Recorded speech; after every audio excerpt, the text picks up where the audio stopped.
All right, so my boy Stanley bought Etrigan and Copperhead because, like, he don't play. So he's asking me about a good backstop. So it's funny that he asked me that because, sorry about the lighting, but I'm sorry I'm in a bathrobe. It's not my Hugh Hef though, so whatever. Um, See all this right? All this right here. Well, that's what your marker did. It I missed when I was sighting it in. So it went through one, two, three pieces of foam, one, two, three, four, all that cardboard and everything, and then did that much damage to the wood behind it. So, bear in mind, this is, it's 50 joules, so it's no toy. This is what I use. I've got one of the big trash cans from Lowe's. I drilled holes in the top of it and put a dowel rod through it. I bought some, and I'll put a link. I bought some Kevlar from eBay. I folded it over like that, draped it over the top of the thing. I like these better than the barrels because the barrels you either have to cut the top or not, and you can't access it. With the trash can, you can, but yet if you use it outside, you can keep it closed. So, yeah.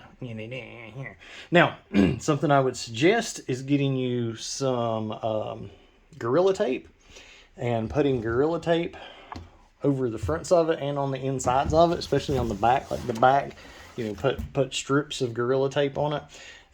Because like when you hit it like this, if you've got the Gorilla Tape on it, then it'll crack instead of just shattering. So definitely a good idea. And then I screw little things in there to hang my targets on.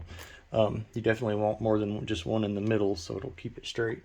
But yeah, that's about it. The bullets will go through, the balls and stuff will go through this stuff really easy if it hits it. So definitely Gorilla Tape. Definitely make sure this covers the whole area, all that.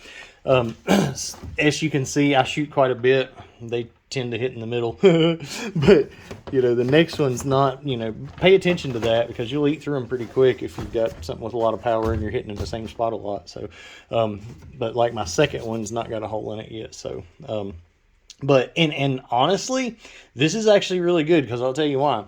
Because now when I shoot through, a lot of times it'll go through that hole, hit in there, and bounce around or whatever instead of bouncing straight back out. So it's actually beneficial. So anyway, that's what I do. These things, as you can see, they'll shoot through plywood, about anything. They're pretty stout. So yeah, I mean steel. This is my box of like. And I've got a ATV trailer with a bunch of buckets and stuff too. Luckily, we've got a steel recycling place close to us. I got to thinking about it. No point in wasting all this because this stuff's these are like $9 to $14 a sheet for those, and then those buckets. I got a good deal on those buckets, but they're normally pretty high. But hey, I mean you can't tell a whole lot shooting them into soft watermelons. I don't think. I think this is better, but.